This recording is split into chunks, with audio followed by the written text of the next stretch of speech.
Hello and welcome to the Bestseller Experiment, a special deep dive episode of the podcast that we record exclusively for our patrons on Patreon and academics on the Bestseller Academy. And it's something a bit different this week now. I may have mentioned once or twice that I've written a film called Unwelcome. I co-wrote the story with the director Jon Wright, and then I poodled off and wrote the screenplay on my own. And as you'll hear, we worked on it back and forth. John and I have worked together previously on Robot Overlords.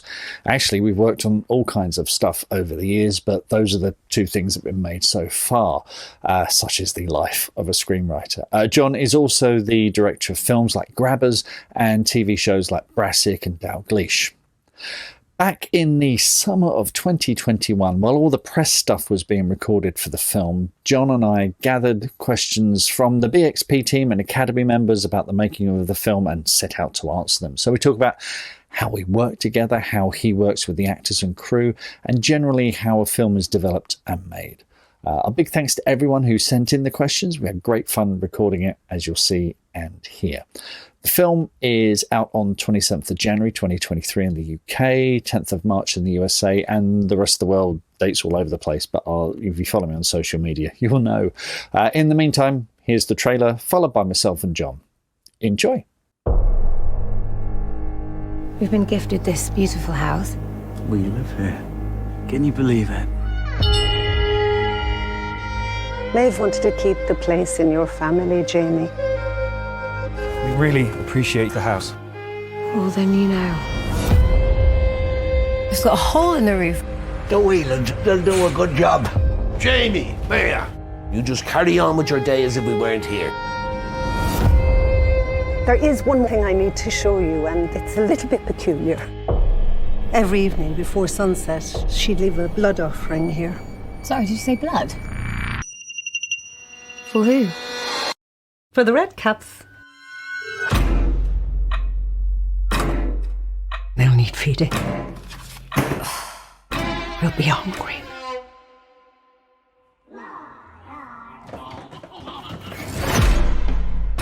Can I get in my own house, please? You own it, dear. How many times have the English come to this country and told us what's theirs is now theirs? They need to know their place. Tim! What did you leave out tonight? Oh, shoot. You can't miss a single day. Hello?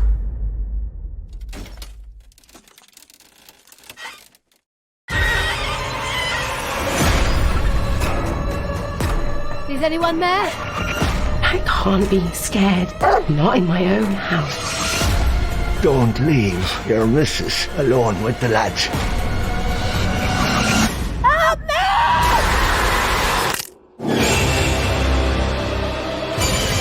They'll need feeding. Every day. Every day. Every day. Every day. Every day. Every day. We just came here for some peace.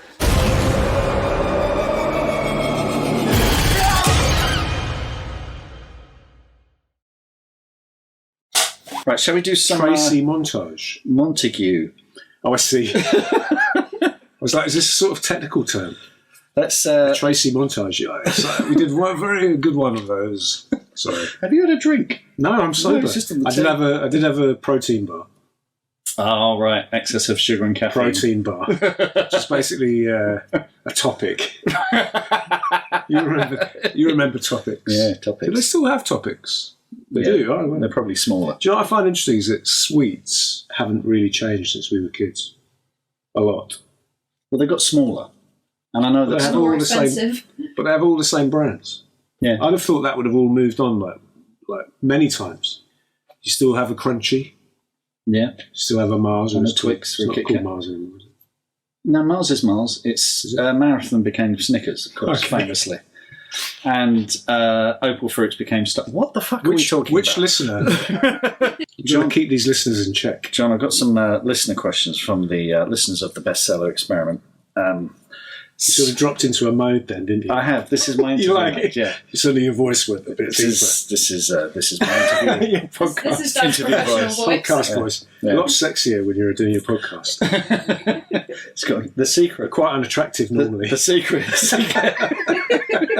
The secret is to get close to the mic. So, all right.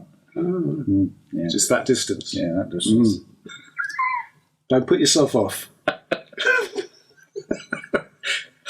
Okay. So we have some listener questions from the listeners of the Bestseller Experiment. Oh, I like that podcast. It's a good podcast. Who does that? Oh, He's good. The other one's not much good, though, is he? Now. You don't know which one I'm No, at? exactly, yeah. Sorry, Mark. It's Mark I don't like. Start again.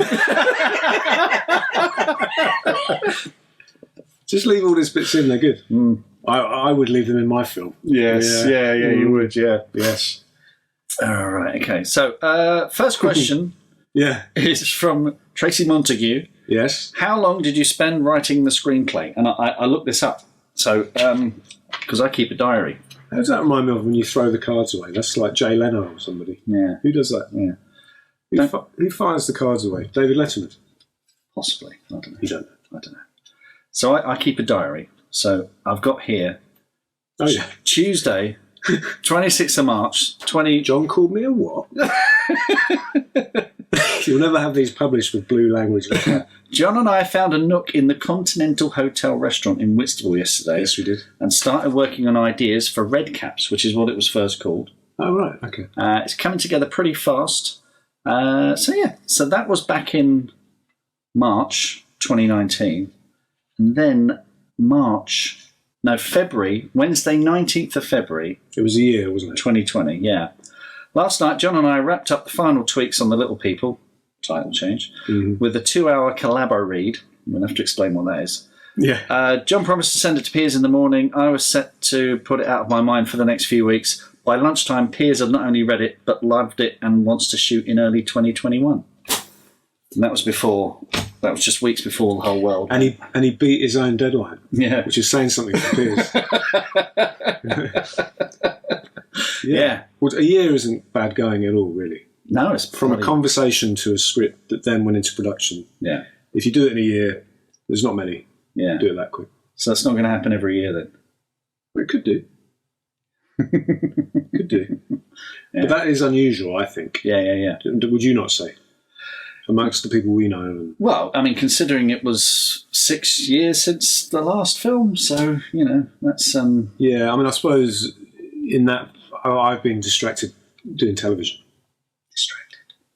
Yeah. Learning my craft. Learning your craft. But the collabo read, I mean, we got here we go. Right. A question from Jeff Wright. How did you manage the script development process between the two of you?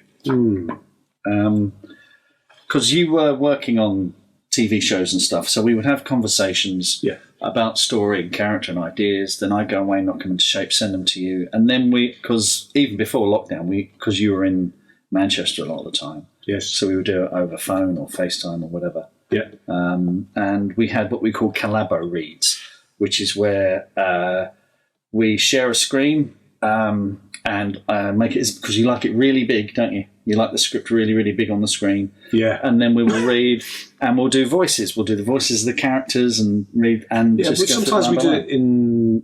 I would say most of the collabo reads are in real life, aren't they? Where we're together. Those are the best ones. Yeah. So we sit on either side of a table and then we'll read a scene and then you'll be one character and as soon as the character changes, I'll be that character. And then we just change and then we do it the other way around. So then you start so that I read every other line and then you read every other line. And that way we both get to hear the other lines done by somebody else. Yeah. But more to the point, you just hear it dramatised, don't you? Yeah. Which is how I perfected my Irish accent. Your accent was okay. You do some good accents, actually. Your impressions are good as well, I think, actually. Sean Connery. Oh, yeah. Yeah, well... Michael Caine. Well, that's just when I slow my voice down. That's all that happens there. They're good, though. They're good. Yeah. Okay.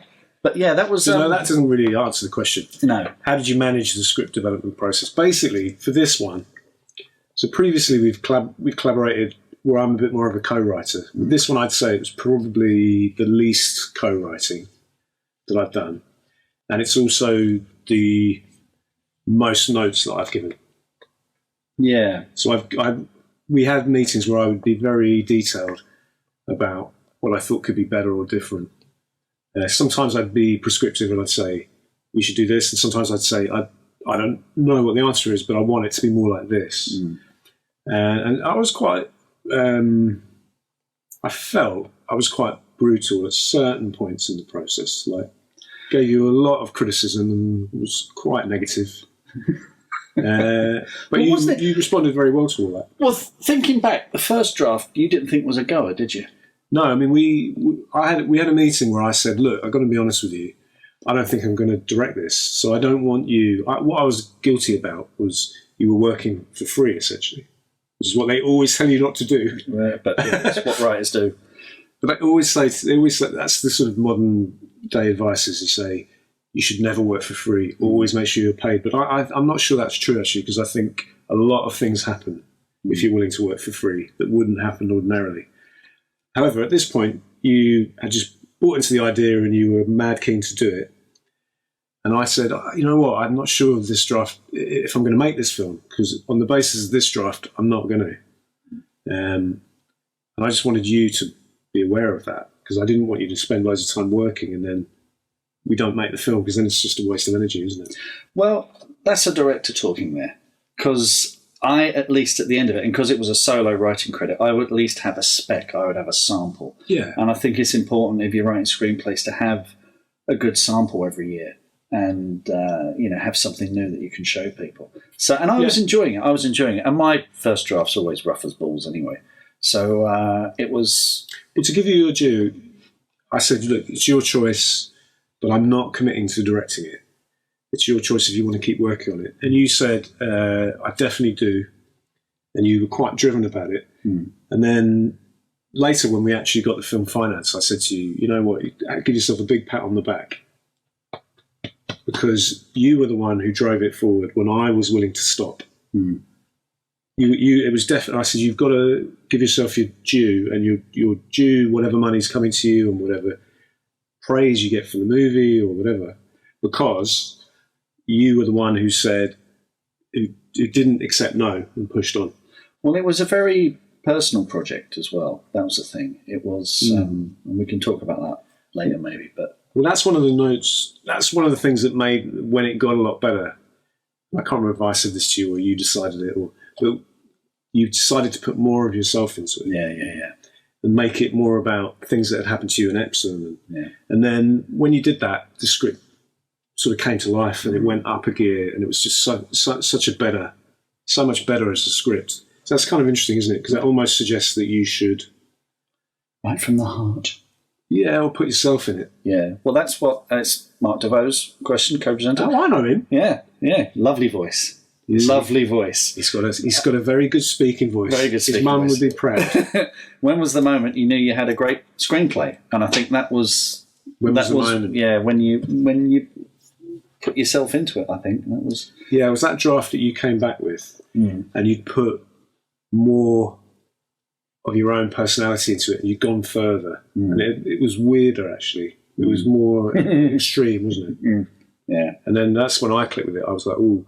What I find interesting about it is when I watch the movie, sometimes I almost cringe about how similar I feel I am to Doug's character.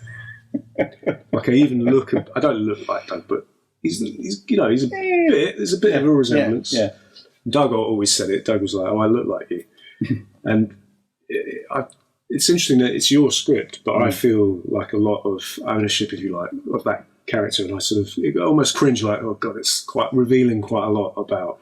But that's what I think what happens when you, as a writer, if you dig down into specifics, that's where you tend to find the stuff that people relate to. The stuff you think, oh god, is anyone going to get this? Is anyone going to understand this? And weirdly, that's the stuff that resonates with people the most. Yeah. The personal becomes universal. Yeah. It's weird, isn't it? The thing I think is there's two different tracks you can be on. So you can be up there doing Marvel or Disney or Star Wars or one of those huge franchises, and then you're making a product which is very commercialised and follows formula, and that's a different thing. People go to see those movies for a different experience. They just want to see loads of stuff smashed up. Yeah, spectacle. Everything on the biggest scale and lots of cool lines and one-liners and stuff. This type of movie where you're way down in a very different furrow. So we made this for £7.5 million, which for a movie is not a lot of money. So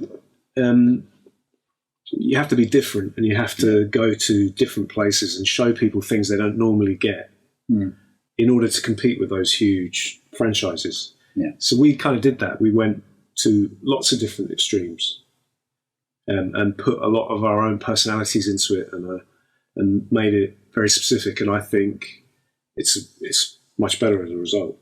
Yeah, I think so. I think that, because one of the lessons from Robot Overlords as well is I think we tried to be a bigger movie than we were. And actually the thing that makes the bits I still love about that film the most are the rough edges, the weird bits, the funny lines, the strange lines and stuff like that. And we took a lot of those out. We smoothed a lot of those edges off. I think we suffered because it tested so well with the target audience, and they liked it so much, and they kept likening it to big movies like Transformers and things like that, that then became this pressure that built up to make that this is a really commercial movie. Yeah. And so you've kind of almost got to treat it like a commercial movie. Yeah. And so we took out a lot of the weird, quirky, goofy stuff and some of the bad language and all that kind of thing. And I don't think that it really should have been polished like that, because it actually all along was a small movie. It was, like I said, in the furrow, the different furrow. So but that's with hindsight. We didn't really know that at the time. And it's probably the only kids movie out there with bare knuckle boxing in it. So yeah, there's a lot of things. I mean, there's a lot of things in there that aren't in any other movies, but it kind of then fell a little bit between two stools, didn't it? Yeah. So we learnt that lesson. We've made all sorts of new mistakes. Don't worry. Alex Waite has a question for you, John. That's a good name. Do you? It's like a made-up name. Is this a real question? It's a real. Alex is a real. There's a person called Alex Waite. Alex Waite. Yes. Hello, Alex. Thank you for your question. He sounds like a character. One of your characters. Yeah, exactly. It's like going to be the question's going to be, John, why do you like Mark so much? Funny you should say that. Yeah. Why is Mark so brilliant? John, do you storyboard and previs sequences, and how do you block sequences? That's a big question. That's a big question. Welcome to Film Directing 101. Yes. Do I storyboard? Yes, I storyboard action sequences, but I don't storyboard dialogue sequences. Yeah, because that'd just be head and head, wouldn't it? Could be, yeah. I mean, it depends. Sometimes you have a good idea for a shot, but there's nothing to be gained by drawing it. But I do draw all the action sequences. So what would be useful or interesting would be to get the storyboards as they were and then put them up and see how similar they are to the actual film. And I would... Oh, let's do that now. Can we? And then Kai can cut into that. Yeah. All right, we've got the power to do that. Yeah. Yes, we could do that. So normally they're not dissimilar, actually, the storyboards. I have a guy called Gabriel Schukan, who's a Swiss artist who I work with, and I've worked with a lot. And he we kind of collaborate on the look of the movie. So I come to him with a lot of ideas, and then he will always offer stuff up. And between the two of us, we work out all the shots. And the cameraman, the DP, director of photography, has a lot of input into that. Previs I have done, which is like computer generated previs, but I prefer drawing it because it's a bit more vague, and the vagueness is helpful when you're on a low budget set, because you can't necessarily make the previs exactly like the set you've got and what you've got, whereas drawings are just a little bit more suggestive. Because we had previs on robots, didn't we? Which was quite new and snazzy then as well, wasn't it? It was quite a new-ish. Yeah, I think previs is amazing if you can build the set to exactly match the previs, so that you can literally do it. If your set is a bit of a movable feast, it can be a bit of a nuisance, actually, previs. But previs is great, yeah. It's amazing now. It's got much better.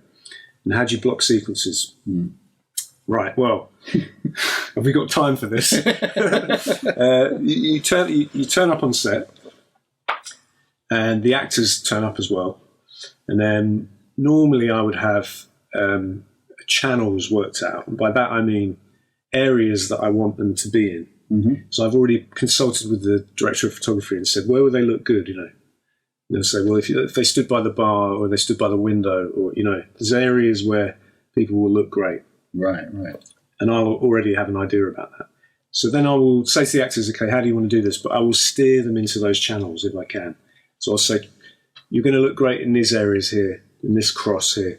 So if you were to approach here and if that person were to come in, and I'll quite often have an idea of what, I'll suggest what I think they might do. Could come over here, or you could come over here, but I'm always open to change, and then they do it and then they feel they rehearse it, and they feel what it's like, and then sometimes they think, that doesn't feel natural, I wouldn't do that, I would do this, and then they change things, and eventually you get to a point where they're acting it and they feel good and it feels right and it looks good.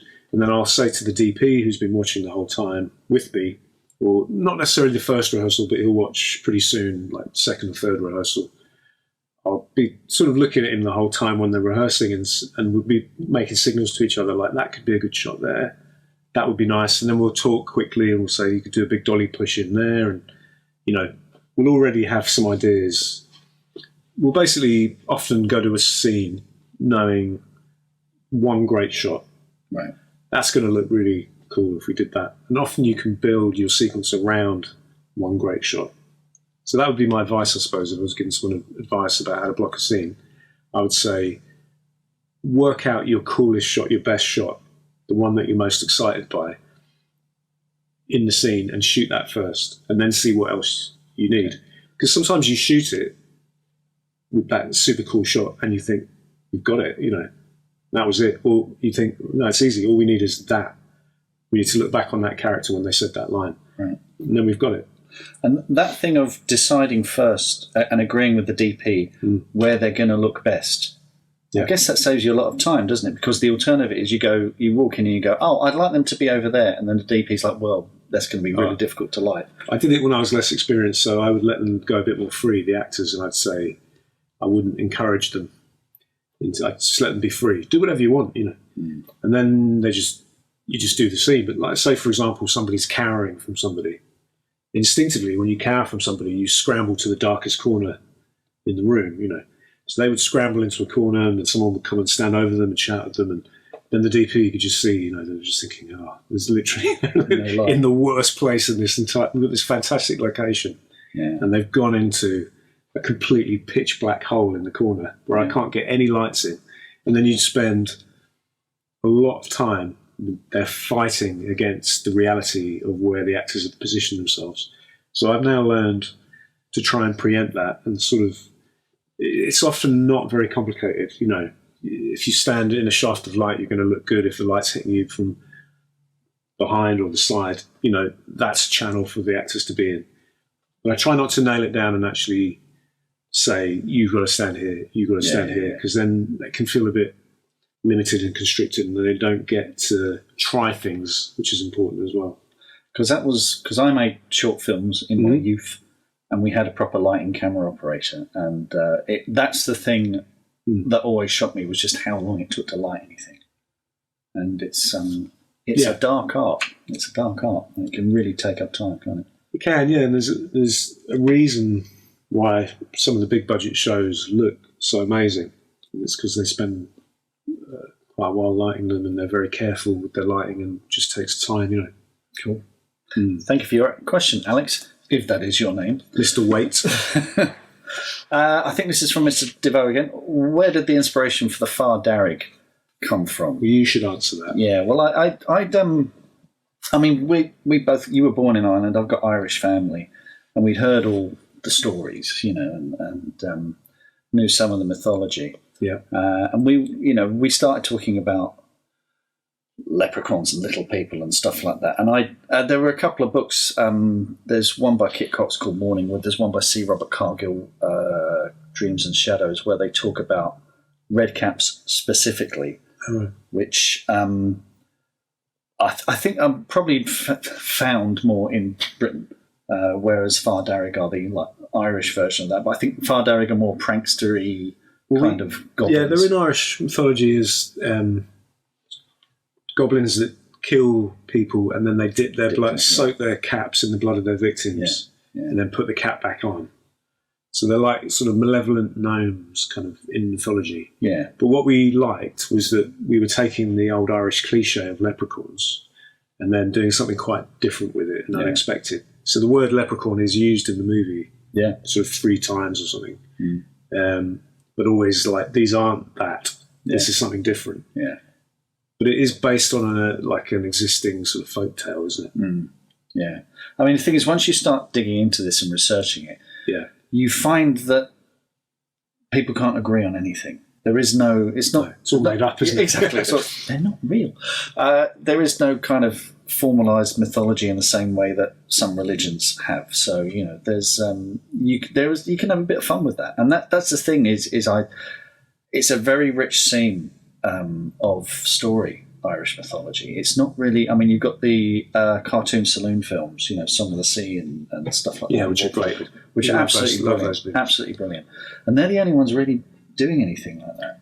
So, well, we used there's a fusion of different mythologies there, isn't there? Because there's the fairies who steal the changeling. There's the changeling mythology where you steal a baby and swap it for one that looks the same, but it's actually a fairy, and then that baby's like very troublesome and difficult, and nobody knows why. Yeah. So there's that has been threaded in there as well. But my granddad, who was a farmer, said he tried to build a wall at the bottom of his garden 3 times, and every night when he got up, the wall had been knocked down by the fairies. So he accepted that there was a fairy she at the bottom of his garden. Now, he actually believed that. Yeah, he wasn't being funny when he said that. He thought that was true. Yeah. Well, when we went to the Isle of Man, when we were filming, and the taxi, we went over the ferry bridge. That's right. And you got to say hello to the fairies. Yeah, I mean, they're everywhere. Anywhere Celtic, there's a lot of talk about little people and fairy she's and Tir na Nog, you know, the land of the fairies and all of that. Yeah. So, you know, we like all that, don't we? All good stuff.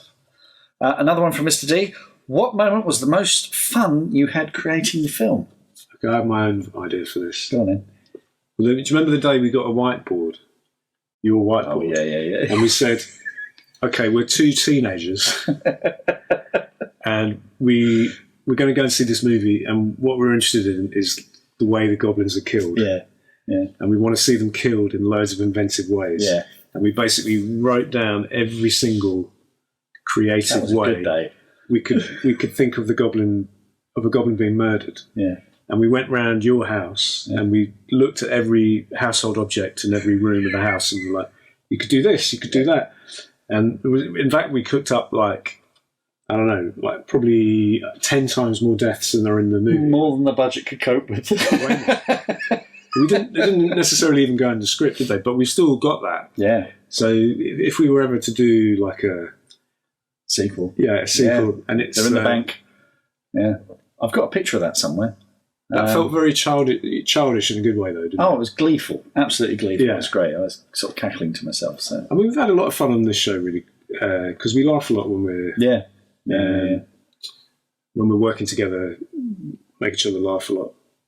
Yeah. It's not really like work, is it? No, God, no. It's not like a proper job. I've had one of those. They're rubbish. Right.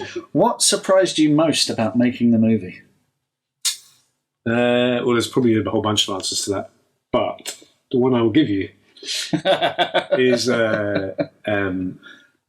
what was weird is as soon as we started shooting it, it had its own atmosphere that I didn't know where it came from. Straight away, as soon as I saw the rushes cut together, I was like, oh, it's got this particular atmosphere. Now, I didn't feel I was directly responsible for that. Obviously, I was directing it and doing it with a very particular intention. But that atmosphere just came, it felt like it came of its own accord. I don't know where that comes from. It was interesting because it held through the whole film, and it was there, and it's in the finished film. Just a tone, like a mood, you know. Yeah, and you can't. I guess as a director, you don't fight that. You let that happen, do you? Oh, I liked it. Yeah. It wasn't like I didn't like the mood. I was like, hey, this is good. Okay. Yeah. But I didn't know. It didn't feel. It felt like it arrived. It felt like it came out of the actors and the designer and the cameraman and everybody's understanding of the script, and then it just came through that. That was interesting. Yeah. I guess every project's a bit like that. It sort of has its own life, and then you feel a bit like, like you're a conductor. You conduct a channel. Yeah. You're channeling it. Yeah. Like a medium. Well, a little bit, yeah. I hate to don't want to get all kind of spooky and supernatural. Yeah. But yes, exactly like that. Yeah. Well, it's a process of mass interpretation, isn't it? A whole bunch of people read the same document, and they go off and they bring themselves to it. Yeah. They bring something new and fresh to it, different angle. Production design. I mean, someone like John Beard, the production designer. Yeah. Just looking at that house and that wall and that garden and everything about it, it was uncannily like what I had in my head, but so much better. I guess you have a lot of conversations with those people along the way where they kind of go, what about this, what about that? And then you say, no, it's meant to be like this. And then gradually they get into the groove and they get the idea. And then after a while, those conversations dwindle to almost nothing because they know. They know. Yeah, There's a time I always think on set about halfway through, 3/4 of the way through, where you sort of feel, you know what, I could almost not be here now. Right. I could almost not be here because everybody knows now. Yeah. They know what's right and what's wrong. Is that kind of part of the director's job, sort of making sure everyone's on the same page? Is that part of your day? Is just you spend a lot of time correcting mistakes, right? Just things people have misunderstood or they've gotten wrong, or I'm going to do this. No, you shouldn't do that. That's a lot of it is re-steering. Yeah. Huge chunk of it really. That's why you can't disappear. Sadly, you can't have half an hour off because then there'll be a mistake made and you wouldn't be there to spot it. Yeah. Question from Julian Barr. Hello, Julian. What are the benefits of having the writer on set? Now, are there any benefits to having a writer on set? I mean, well, it's nice having you around. When they let me. They sent me home. Did they? Yeah. Did they? Yeah. Why? Well, I tested positive. Oh, God, yeah. It was a full, Forgot about that. It was a false positive. Writer with COVID. Yeah. They're not so good. Yeah. They're not very helpful. The benefits of having a writer. Well, to be honest, by the time I get to set, we have been over it and over it and over it. And I kind of know who everybody is and why everything is the way it is, particularly the way we work. Yeah. So often being truthful when you come for your set visits, it is lovely to see you, and it's very nice for everybody to say, this is Mark. Oh, wow, you wrote these words. Thank you so much. And it's lovely, lovely for you to see it. Yeah. And it brings it to life for you, obviously. But I wouldn't say I spent a whole lot of time going to you, Mark, what about this? No. What about that? We had one conversation with Colm. Yeah. That was it. Yeah. And that was only because I was there. It was really, yeah. I mean, I suppose what does happen is when I'm shooting, the odd time the phone will ring. And I'll say, what about this, Mark? And you'll be like, well, and we'll have a chat. But more often than not, I'm ringing you saying, right, what's happened is I've just shot this scene. And it changed because it didn't feel good to do it that way, and the actor did it this way. So that's had a knock-on effect. So we've got to change a scene down the line, where this happens, and now this needs to happen. And this is where you're fantastic, is you'll be like, no problem. And next thing I know, my email pings, and I've got the new scene, and we have a chat about that. And so kind of the writing process continues in parallel with the shoot, doesn't it? Yeah, I mean, that's That's the thing I learned a lot on Robots, is that the script, once you go into production, the script just becomes fluid. It's not the document. It's just a document. It's just a jumping off point. Yeah. And then it evolves and becomes something, and then changes happen. And as you say, and you just got to, you can resist that, which is the road to madness and unhappiness, I think. Or you can go, okay, right, how do we work with this? I think it's a very punishing experience for people who resist. It's not an enjoyable experience. So if you're an instinctive collaborator, somebody who likes working with other people, then you're probably better suited to doing it. And I think that's a fantastic bit of advice you could give a new screenwriter, is bend, don't break. You know, the changes will come. They come all the time. You know this because of for practical reasons. And it's good, I think, certainly the films I make and the style I like personally, to be flexible and fluid and not be too rigid, and to sort of say, wouldn't it be better if we did this? Wouldn't that be better? And then to change it on the day, or, you know, change the script. And I think the best thing a writer can do, from my point of view, is when those changes come to them, is just do them really fast and not argue why they shouldn't happen. Or, I mean, obviously, if there's a good reason, of course you argue, and sometimes there is a good reason not to make a change. Yeah. But more often than not, the change is going to happen because it's to do with schedule or to do with location. I think if you're on set, you have a better appreciation of why those things happen. So you'll see that, you know, there may have been a perfectly good there was a problem with the lights, or something with the location, or someone was ill, or, you know, for whatever reason, there was a change. You go, okay, this clearly isn't going to work. We're going to have to do something differently. Whereas if you're at home and the phone rings, it's like, why can't you just do what I wrote, my beautiful words? You can feel a bit... writers spend so much time on their own, they can lose sight a little bit of the bigger picture. And it is good in that way to come to set and see all those people beavering away in that sort of, you know, that huge team. And then the furious pace that we all work at. It's great for them to see that and have an understanding of that, and then go, okay, you know, am I helping or hindering that process? But it's a tricky balance, isn't it? Because you don't want to give in to things that are wrong. That's important not to do that as well. Often the writer is the person that can stop changes being made for the wrong reason. Does it ever put the actors off? Thinking, oh God. I think it does. I think it does. I've been on sets where they're quite free with the dialogue, and it gets better as a result because they're making it. Because they're making it their own, you know. So they act it better, because they're making it work for themselves.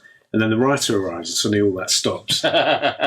Literally stops until the writer leaves, and it all starts again. And you think, okay, all right. Is that a TV thing, though, where the writer has a bit more clout? I mean, I wouldn't want to put anyone off.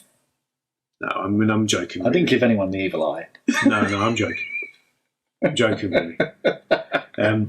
No, you're a very nice person to have around, no problem. TV can be interesting because sometimes I've been on TV sets where I've been told by the executive producers, you shoot the script verbatim. Right. You do not change a single word. Now, that's particular production companies, particular producers I'm thinking of.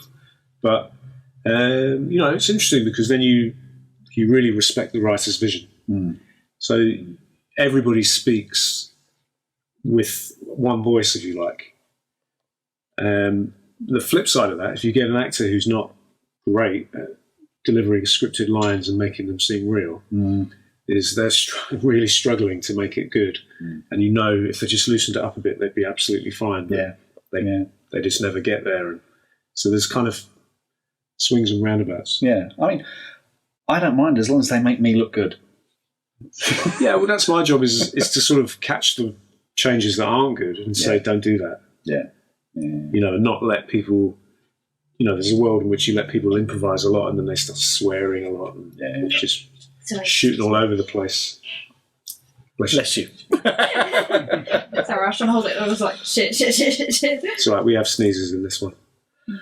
What's it like to watch your story transform from a document into a living, breathing film? It's the best thing. Question for you. Yeah, it's the best thing ever. It's the best thing ever. And it is the changes are... I mean, very often the changes are ones that make me think, oh, I wish I'd thought of that. Or I wish I'd thought ahead of what that might mean.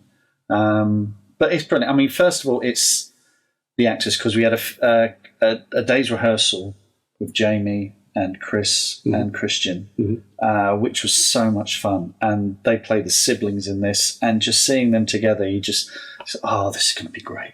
This is so much fun. And of course, you know, you work with them, and I've, you know, worked in theatre and worked with actors, and it's you learn to let them take ownership of it. You know, they see something in it, and then they bring themselves in it, and then it's a merging of the two into something even better.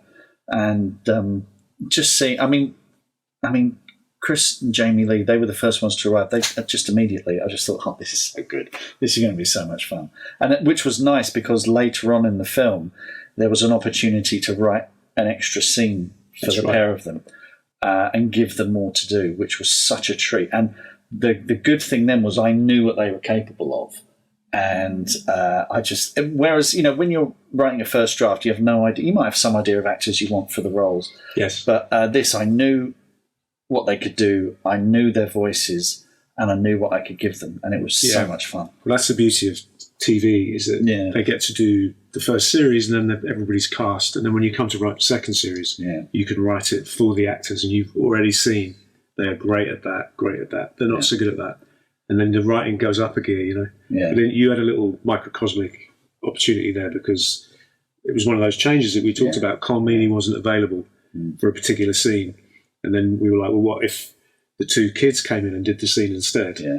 And you very quickly wrote what I thought was a great scene. Yeah. They loved it and they played it brilliantly. Yeah, it's that thing of doing a quick rewrite. And this is advice for writers as well. Mm-hmm. Write like you're rewriting on set. Like, you're not second-guessing yourself. You're just thinking, God, I've got to do this in an hour. Tap it, without fear, without second-guessing yourself. And it's always better. But that's a skill, isn't it? I mean, how have you got so you can write so quick? How do you do that? Well, I that's the thing. I mean, the thing I'm working on at the moment, for example, I'm not looking back. I'm just going ahead. Because once you've done it a few times... You follow your instinct. Yeah. Yeah, right. What's the most interesting thing that can happen next? And I've learned to think more thematically as well. Once I have a theme in place, an idea, I use that to build the scene up from that. And you just keep... And the thing is, once you've done this a few times, you have the confidence to know, I can go back and fix that later. Whereas I think when you're starting out, thinking, oh, this has all got to be right first time. And it just doesn't have to be. And I think what's happened with us quite a few times is you send me a scene and I've said, no, it's wrong, but the conversation is what gets us to where we need to go. Yeah. So I say, I was hoping for this, or this doesn't work because of this, and then you go, I know what it should be now. Yeah. Whereas if we don't have that conversation, and you don't get that first version across to me, then you're on your own. Yeah. And the difference is when I'm writing novels, I'm writing for myself. And I have that conversation a lot further down the line when I read a draft. I finish a draft, I put it away, then come back to it and I read it. Well, that doesn't work. That's okay. That's good. When I'm writing a film, I'm writing for you in the first place because you're the one who's on set with the sides and has to make sense of what it is. So if it's not clicking for you, then I have to make changes so that it works for you. Well, that's good. That's good in that you seem quite reconciled to that. Yeah, like you sort of you're up for it now. Yeah. And it's nice. What I find nice is when you see the rough cuts, the assemblies, which is the edits they do at the end of every week. You always seem quite pleased with it. It's very. You're always like, I love it. It's great. I'm just happy to be working. So no, but I think makes it easier. I think it's because we've done that due diligence beforehand. Yeah. Because you've said it's something you said to me very early on when we were working together. You said there's nothing worse than having a page and thinking, I don't know what this means. I don't know what their intention was. Worse. I don't know how to do this, and that's because you haven't had that conversation with the writer beforehand, or the writer has maybe dug their heels in, or I mean, sometimes you have a scene which objectively it's good, where it's good, but for you it's not good. So you just think, I don't quite know how to do it, but I could imagine it like in somebody else's show, and another director could do this, but it doesn't click for me. And I think it's really important that you change it. Yeah. Because I've directed those scenes and they never turn out that well. They always, they're always exactly that. They just it doesn't quite click. Yeah. And that's great if the writer comes to help you. Yeah. It says, I'll give you the version that you click with. Yeah. I mean, that's not to say a writer should be a pushover. Like there are times when you can say, well, look, clearly my intent is not, this is what I was going for. And you might go, oh, okay, well, maybe let's try this, that, and the other. But because sometimes I'm under pressure, or I'm under pressure from above, and I might come with something I'm a bit like, I'm not 100%, but we should do this. And often the writer can be the person who's like, we shouldn't do that. that's a bad idea. And that's when it's important not to be a pushover. They've got to be a gatekeeper and stop bad changes being made. Because you can make any change you want, but it always has to be equal or better. It can never be worse. Although, in truth, sometimes you make worse changes simply because of budget. In other words, you wanted it to be 3 things happen and it has to be 2. And that's life. It's better to do 2 because if that's all you can afford, that's all that's ever going to happen. Yeah, cool. I think this is Julian again. Any tips for working with producers? I think of writer, director, producer as a triumvirate. I think it's more of an upside-down pyramid with the writer at the bottom. Oh, really? God. That's just writer belittling themselves. How rare. Well, we're How very rare, a writer putting themselves down. We're very lucky with Piers, aren't we? Piers is a proper doer and Yeah, he's a good producer. We have a good relationship with him. I would say any relationship, and this goes for producers and financiers, is exactly that. It's a relationship. So it's like anything. You try and get on with that person. You try and be clear. You try and be honest, reliable. Treat them as a human being. Don't think of them as other. Try and be a good person to work with. I mean, that's something for your aspiring writers. Is a lot. A lot of writers are difficult. Can't imagine why. They're awkward. They and producers are really nervous about that. They're always nervous about getting involved with somebody who's going to be awkward, right? Who's not going to make changes. Who's not going to push a draft forward to a place where it gets financed. Right. No, they are. They're wary about it. A lot of writers are eccentric or tricky, or So that's what I've been doing wrong. You're all right. Don't worry. I'd say a lot of people will take a draft to 90%, and then they just won't do that final 10%. And I don't understand why. Because surely something that doesn't get made is just a waste of life. Yeah. You want everything to get made, don't you? Yeah, I really do. Good stuff. Jan Carr says, what other genres and subjects do you want to make films of? I mean, weird genres and subjects. Yeah. Well, I'm at the moment getting quite trying to pigeonhole myself as horror because I feel like I've jumped around way too many genres and done far too many different styles and tones, and people. It would be more helpful to actually be known for something. Yeah. And I'm very into this sort of psychological angle on horror that we've had in Unwelcome, and that we've got in coming up in the next one if that happens. I'm really into that, so I kind of think I'm happy to be in that niche. But I would like to do science fiction, fantasy potentially, and I would also be interested in. I'd love to do a film like Eternal Sunshine of the Spotless Mind. All right. Now, what would you categorise that as? Yeah, sort of psychological drama. Psychodrama, yeah. Yeah, psychodrama. Yeah. Well, I sort of feel like we're almost doing that with these horror shows a little bit. The next one especially. Yeah. Yeah. And last question from Jeff White, what's next? Can't really say, can we? Well, we can say it's a horror movie called The Door. That's it. Yeah. That's it. Thank you, folks, for all your questions. Much appreciated. Yes, thank you. Hope it was helpful. Till next time, happy writing. Wave. Is that what you do? Yeah. Forgot there was a picture. I thought it was a podcast.